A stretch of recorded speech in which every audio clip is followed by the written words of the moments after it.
Shalom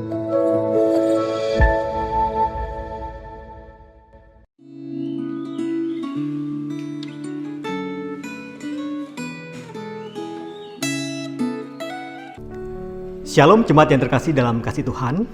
Perenungan kita pada hari ini terambil dari Yeremia pasal yang ke-16. Dan sebelum kita merenungkan firman Tuhan, mari sama-sama kita berdoa. Bapa dalam surga, terima kasih jikalau Tuhan kembali memberikan kami kesempatan. Kami bersama-sama merenungkan firman-Mu, dan bila firman-Mu itulah yang memberkati hidup setiap kami. Terima kasih Tuhan, dan berbicaralah kepada setiap kami. Di dalam nama Tuhan Yesus Kristus, kami sudah berdoa. Amin.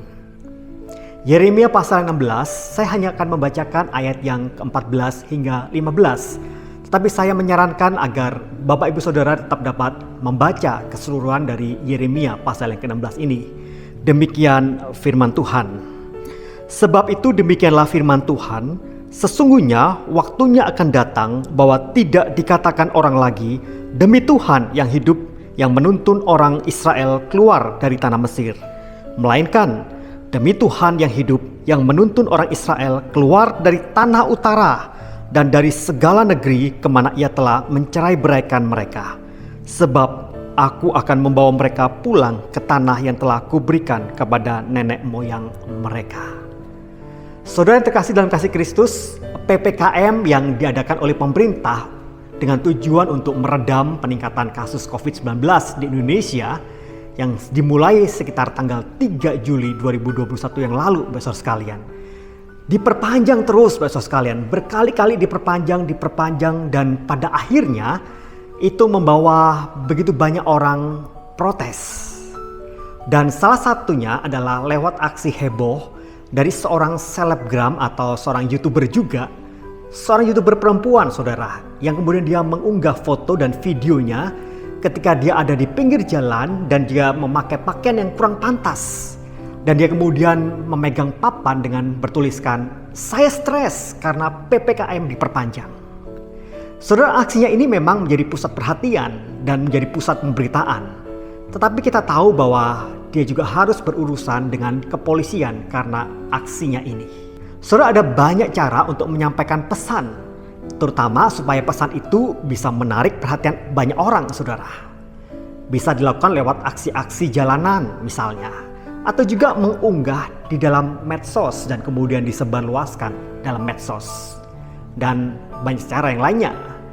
Tetapi kita bisa tahu pada zaman perjanjian lama, ternyata Allah pun juga sering menyampaikan pesan-pesan kepada umatnya, atau bahkan juga pesan kepada bangsa-bangsa yang lain, saudara, lewat para nabinya. Dan lewat para nabi ini Allah berpesan dan menyatakannya, baik itu secara verbal diucapkan oleh sang nabi, bahkan juga pesan-pesan yang disampaikan oleh sang nabi melalui satu peragaan atau lewat aksi nyata. Dan itu menjadi satu pesan simbolis, sebagaimana juga kalau kita tahu itu juga disampaikan oleh Yeremia dalam pasal 16 ini. Nah, dalam pasal 16 ini kita bisa melihat bahwa Allah meminta Yeremia melakukan setidaknya 3 peragaan. Yang pertama, saudara, Yeremia dilarang untuk menikah dan mempunyai anak. Saudara, kalau kita tahu bahwa hidup yang melajang itu pada zaman itu menjadi satu hal yang tidak lazim. Lebih-lebih, saudara, ketika banyak orang menganggap bahwa menikah dan memiliki anak itu menjadi satu bukti akan harapan masa depan yang lebih baik, dan juga menjadi bukti bahwa mereka diberkati oleh Tuhan. Namun saudara, aksi ini sengaja diperagakan oleh Yeremia untuk apa? Sebagai satu bahasa simbolis untuk melukiskan bahwa penderitaan yang akan dialami oleh umat Israel itu akan sangat hebat. Bahkan istri dan anak-anak umat Israel, mereka akan mati. Dan mereka pun pada akhirnya bisa jadi mereka akan berpikir 2 kali lipat untuk menikah, berkeluarga pada akhirnya. Nah, yang kedua, pesan itu disampaikan lewat sebuah peragaan di mana Yeremia dilarang untuk meratap atau menunjukkan satu sikap bela sungkawa dalam momen-momen perkabungan. Saudara, itu menjadi satu bahasa simbolis di mana Allah ingin menyatakan bahwa Dia akan menarik berkat-Nya, menarik kasih-Nya, menarik belas kasihannya atas bangsa Israel yang telah berdosa di hadapan Tuhan. Dan aksi ketiga yang dilakukan oleh Yeremia adalah Yeremia dilarang untuk ikut berpesta. Saudara, itu jadi satu bahasa simbolis yang menunjukkan bahwa Allah memang ingin mengakhiri semua sukacita dan semua kegembiraan yang ada di tanah Israel, di tanah Yehuda, di Yerusalem, saudara. Saudara, kalau kita bisa melihat 3 aksi yang harus dilakukan oleh seorang Nabi Yeremia ini adalah sebuah bentuk simbolis, dan itu mengacu kepada penghukuman yang diberikan oleh Allah bagi Israel karena dosa-dosa mereka yang penuh dengan kekejian, dan terutama dosa mereka ketika mereka menyembah berhala. Mereka menyembah kepada ilah-ilah lain. Dan bahkan Allah mengatakan bahwa mereka telah menajiskan negeriku dengan bangkai dewa-dewa mereka yang menjijikkan. Dan mereka telah memenuhi tanah milikku dengan perbuatan mereka yang keji. Saudara bisa membaca itu nanti di ayat yang ke-18. Saudara, tetapi jangan pernah kita salah menganggap bahwa Allah telah berlaku kejam dan Allah menghukum saudara. Saudara, kalau kita membaca kemudian di ayat 14 dan ayat yang 15 dari Yeremia pasal 16 ini, maka di sana kita bisa melihat bahwa lewat penghukuman Allah ini, Allah punya satu rencana yang lebih besar terhadap umatnya. Allah ingin menyatakan kasih-Nya yang terlampau besar bagi umat Tuhan, saudara. So di sana kita bisa melihat sebenarnya ada satu masa, satu era baru yang akan dibangun di sana. Di mana disitulah kita melihat bahwa umat Allah akan kembali melihat kasih kesetiaan Allah kepada mereka. Kalau sebelumnya umat Israel akan melihat Allah mereka yang dikenal sebagai yang menuntun orang Israel keluar dari tanah Mesir. Maka saudara, bangsa Israel setelah mereka dikeluarkan dari masa-masa pembuangan itu, maka mereka akan mengenal Tuhan Allah mereka sebagai yang menuntun orang Israel keluar dari tanah utara, dari segala negeri kemana ia telah mencerai beraikan mereka, dari tanah Babel, saudara. Dan itulah yang menjadi ingat-ingatan mereka. Mereka bukan sekedar mengingat bahwa mereka memiliki Allah yang telah melepaskan mereka dari tanah Mesir, tapi mereka bisa menceritakan kepada anak cucu mereka. Dari generasi ke generasi mereka juga bisa menceritakan bahwa mereka memiliki Allah yang telah membawa mereka keluar dari tanah pembuangan di Babel. So di sinilah kita bisa melihat bahwa hukuman pembuangan itu bukan menjadi satu kata akhir.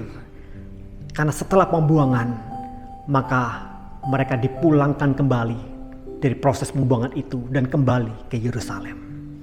Itulah mengapa saya perlu menekankan pada hari ini, jangan pernah kita melihat tindakan-tindakan Allah itu hanya sebagai satu tindakan yang sepotong-sepotong secara parsial, dengan hanya melihat hal-hal yang buruk yang terjadi dalam kehidupan setiap kita, dengan hanya melihat penderitaan, dengan hanya melihat hal-hal yang mungkin tidak mengenakan hati setiap kita.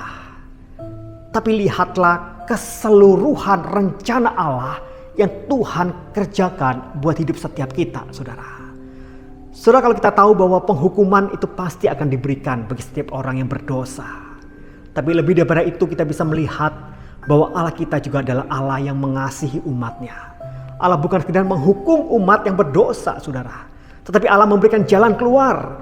Bahkan Allah menyatakan kasih, belas kasihannya itu dinyatakan bagi setiap kita umatnya, orang-orang yang percaya kepadanya. Itulah sebabnya pada hari ini, biarlah kita terus diingatkan, Dia adalah Allah yang mengasihi engkau dan saya, saudara.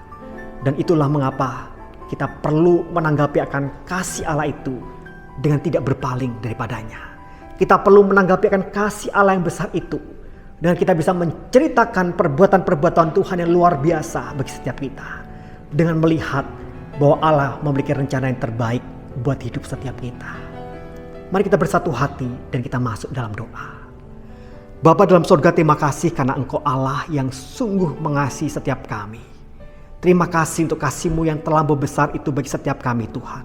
Itulah sebabnya mengapa setiap kami datang kepadamu, dan kami memohon kiranya Tuhan sendiri yang menolong kami, agar dalam hidup ini kami tidak berpaling daripadamu, agar dalam hidup ini kami sungguh-sungguh menyatakan kasih, komitmen kami, dan percaya kami hanya kepadamu.